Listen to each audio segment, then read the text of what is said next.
Très bien. Alors, Ousmane Gawale, je dis bien, se traite. Moi, je combats les traites. Si la Guinée ne bouge pas, c'est effectivement ces traites depuis toujours. Vous comprenez? Un pays, les politiciens doivent être des hommes de principe. Non? Un pays aussi de principe. Un pays avec des valeurs. Sans les valeurs, les modèles, on n'ira nulle part. C'est clair et net. N'est-ce pas? C'est mon combat. Et aujourd'hui, Ousmane Gawal Diallo se comporte irrationnellement. Alors, je le combat. Je le qualifie d'ailleurs comme donc le plus grand, l'un des plus grands traîtres, pour ne pas dire le plus grand traître, disons, de toute l'histoire de la Guinée depuis notre indépendance. C'est clair et net. Ousmane Gawal Diallo a été interrogé par les journalistes donc de cette radio, de la place. Alors bon voilà, vous avez suivi en fait ces réponses avec beaucoup d'arrogance, chers compatriotes guinéens.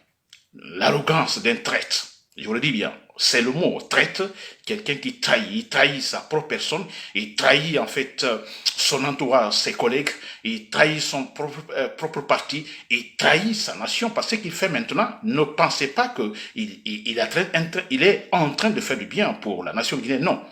C'est de la traîtrise contre la Guinée même, contre notre processus de démocratisation, chers compatriotes guinéens. Très bien. Alors, ce que je vais vous dire, Ousmane Gawal Diallo, vous vous rappelez quand Ousmane Gawal Diallo était en prison avec par Alpha Condé, vous vous rappelez, lui et tant d'autres membres de l'UFDG.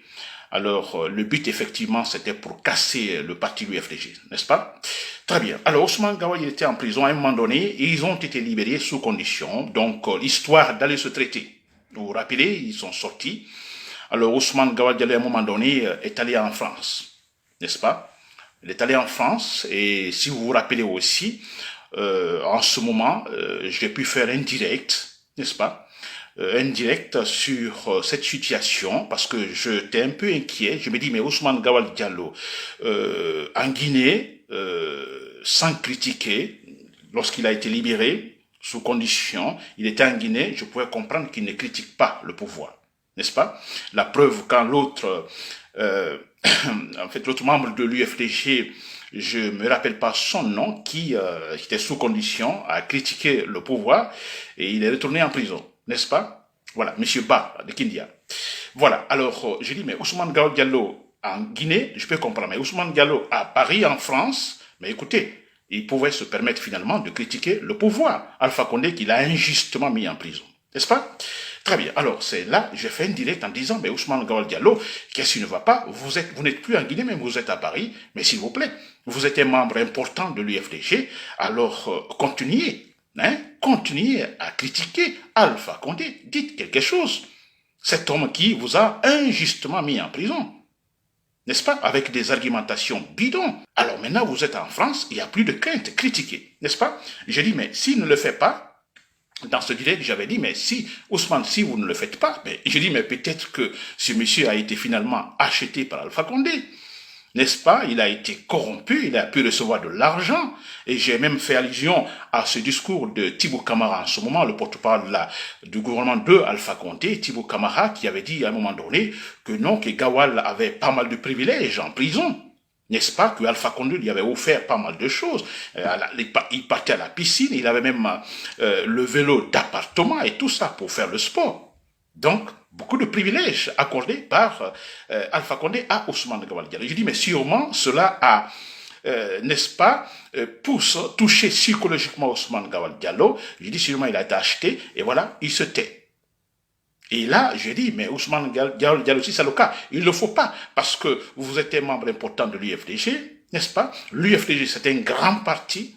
C'est à travers ce parti-là que nous pouvons vaincre la dictature de Alpha Condé. C'est ça. C'est une structure politique importante. N'est-ce pas? À travers ce parti, nous combattons la dictature. Seulement, pendant 10 ans, il est dans l'UFDG, n'est-ce pas? Il ne se battait pas pour des principes. Il ne se battait pas pour que la Guinée change. Il ne se battait pas pour les valeurs démocratiques. Nous, Ousmane Gawal Diallo, il est totalement déchaîné, totalement déchaîné. Ce qu'il fait, c'est grave. C'est une traîtrise contre la nation guinéenne. Alors, je dois prouver par A plus B que Ousmane Gawal Diallo est un traître. Ceux qui ne le savent pas, c'est un traître. C'est le guinéen.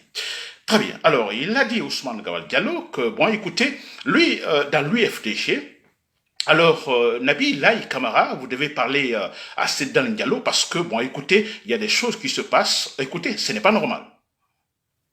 N'est-ce pas? Et vous comprendrez que ce monsieur, il se bat pour le poste dans le parti. Du moment qu'il a le poste, lui seul, il a tout, tout va bien. Il ne va jamais crier.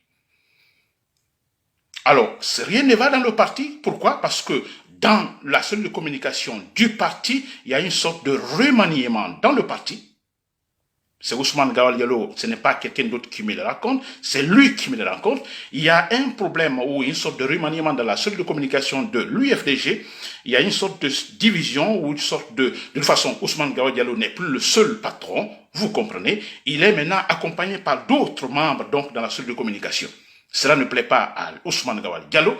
Il se dit, il est supérieur à tous ces gens qui n'arrivent pas à son niveau intellectuel. Que tant que Sedan Diallo ne revient pas sur sa décision, alors il ne se battra plus pour le parti. C'est très clair. Il ne se battra plus pour le parti. Alors, dans cette conversation, j'ai dit, bon, écoutez Ousmane Gawal Diallo, écoutez, je crois que vous devez revoir votre position, n'est-ce pas? On peut toujours également résoudre ces problèmes-là. On n'est pas là ici pour nous battre pour Sedan Diallo, on se bat pour le pays, pour les valeurs démocratiques, le triomphe des valeurs démocratiques. N'est-ce pas? Très bien, chers compatriotes, le délai expire. Ousmane Gawal Diallo a interrogé, vous avez tous entendu ce qu'il a dit, de façon arrogante.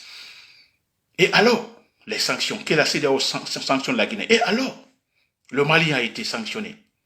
Qu'est-ce que ça a donné? Burkina Faso, qu'est-ce que ça a donné? Ousmane Gawal Diallo qui parle comme ça. Ce monsieur qui pendant 10 ans, disons, se battait pour les principes démocratiques. Vous voyez sa réponse. Et il va jusqu'à dire que, mais écoutez, et Cuba, vous vous rappelez, pendant la guerre froide, Cuba qui a été sanctionné par les États-Unis. Il dit, qu'est-ce que ça fait à Cuba? Absolument rien. Il dit que les sanctions, la CEDEAO sanctionne la Guinée. Mais écoutez, sanctionner pourquoi? Pour faire souffrir les citoyens? C'est ça le problème? Que la CEDEAO ne doit pas le faire. Ousmane Diallo, peut-être vous ne le savez pas, vous n'avez pas cette formation, mais la CEDEAO, on peut reprocher beaucoup de choses à la CEDEAO. Moi, je suis entièrement d'accord avec ça. J'ai critiqué plusieurs fois la CEDEAO pendant que Alpha Condé était au pouvoir. Mais c'est une organisation internationale. Il y a tous des faiblesses. Il y a tous des gens dans cette organisation internationale donc, qui ont été ou qui sont facilement, en fait, influencés par certains chefs d'État de la sous-région, moyennant de l'argent. Et là, c'est notre droit, c'est notre devoir de nous battre pour que l'organisation soit totalement, en fait, indépendante, que tous ces membres qui travaillent dans la CEDEAO soient indépendants. Nous devons nous battre pour cela. L'Union européenne aujourd'hui, pensez-vous que l'Union européenne aujourd'hui, qui est, en fait, solide et consolidée aujourd'hui, qu'est-ce arrivé comme ça par magie? Alors, la CEDEAO, on doit se battre.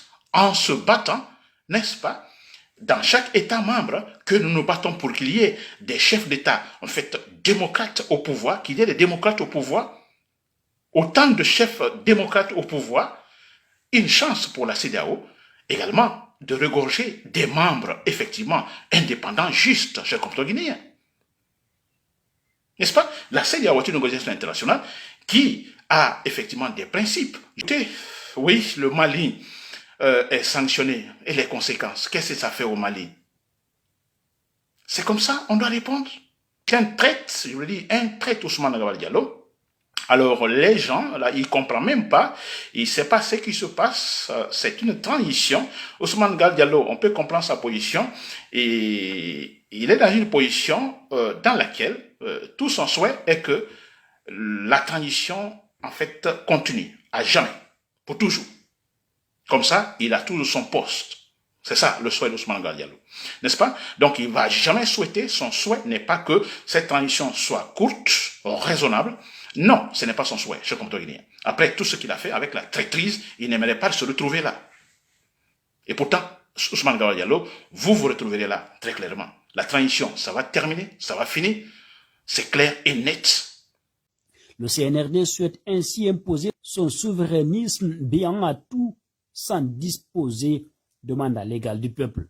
La CEDEAO est dans son rôle, si c'est à juste titre que les Guinéens entretiennent une rancœur vis-à-vis de la CEDEAO en raison de son manque de promptitude et de son absence d'accompagnement du peuple de Guinée dans sa lutte contre le troisième mandat. Nous ne pouvons pas reprocher à cette organisation sous-régionale une chose et son contraire. Si nous lui avons voulu pour son absence de soutien contre Alpha Condé, l'on doit accepter qu'elle se range auprès du peuple contre une junte qui cherche les voies et moyens possibles pour se maintenir au pouvoir. C'est en ce sens qu'il est fondamental de ne pas se tromper sur ce point crucial. La CEDEAO est dans son rôle et c'est elle qui souhaite défendre la population contre des braqueurs et non l'inverse. La Guinée est membre fondateur de cette organisation et a ratifié son protocole additionnel sur la démocratie et la bonne gouvernance qui interdit les coups d'État militaires et exige un retour rapide à l'ordre constitutionnel si toutefois un coup de force militaire intervient. C'est tout à fait normal, en dernier ressort, que des sanctions soient envisagées face à ce flou entretenu par la junte militaire autour de la durée de la transition et du chronogramme. Ne nous laissons pas distraire par les discours de victimisation, de panafricanisme du dimanche et de nationalisme anti-CEDEAO que la junte n'a pas tardé à faire circuler aussitôt que ces sanctions seront adoptées à l'image de ce qu'a fait la junte sœur au Mali. Notre soutien doit aller à la CEDEAO et pas à une transition sans direction, sans visibilité, ni contenu et encore moins de durée et chronogramme. Le peuple de Guinée, la victime collatérale. Il n'est pas rare dans les discours du CNRD qu'il s'octroie la place de défenseur du peuple, de la voix du peuple, voire même se faire passer pour le peuple de Guinée. C'est à cette aune que l'attitude belliqueuse du régime putschiste à l'égard de la CEDEAO est incompréhensible. Comment ces soi-disant défenseurs du peuple peuvent rester impassibles et sans accéder à ces exigences légitimes à l'approche de la date fatidique du 25 avril qui verra s'abattre sur la Guinée des sanctions économiques et financières avec son lot de difficultés supplémentaires pour le peuple. Car il ne faut pas se tromper, in fine, la seule victime de cette situation va être la population et surtout les plus pauvres d'entre nous. Fort malheureusement et de façon irresponsable, le CNRD souhaite faire du peuple de Guinée un bouclier humain pour sa démarche de confiscation du pouvoir. C'est inacceptable et immoral. Il suffit de regarder auprès de nous au Mali pour deviner facilement une partie des conséquences qui résulteront des sanctions économiques et financières de la CEDEAO, alors que nous faisons déjà face à un panier de la ménagère extrêmement cher et elle vient en ce mois saint de Ramadan. Des nouvelles sanctions ne feront qu'exacerber ces difficultés et renchérir davantage les produits de première nécessité. En plus, l'activité économique déjà au ralenti va à son tour énormément en souffrir et entraîner notamment des pertes d'emplois dans les activités les plus exposées et conduire inéluctablement à la hausse de la pauvreté en Guinée. De surcroît, et au regard du principe de subsidiarité qui régit le fonctionnement des organisations internationales, ces sanctions de la CEDEAO vont appeler les sanctions d'autres organisations internationales et davantage amplifient les conséquences concrètement ressenties par la population guinéenne. Nous n'avons pas besoin de souffrir plus que ce qui est déjà perceptible pour sauver les intérêts du CNRD. Signifions-le à cette junte, nous refusons la prise d'otages et le braquage. Dans ce contexte, le peuple de Guinée doit prendre son destin en main et éviter de tomber dans les sirènes nationalistes que le CNRD va bientôt brandir. Son rôle doit être de signifier son refus de servir de bouclier humain et exiger que la durée de la transition et le chronogramme soient déterminés conformément aux dispositions de l'article 77 de la Charte de la transition au sein d'un cadre de dialogue équilibré et horizontal sous la supervision d'un facilitateur de la CEDEAO. Tiré du profil Facebook, le jour, la nuit.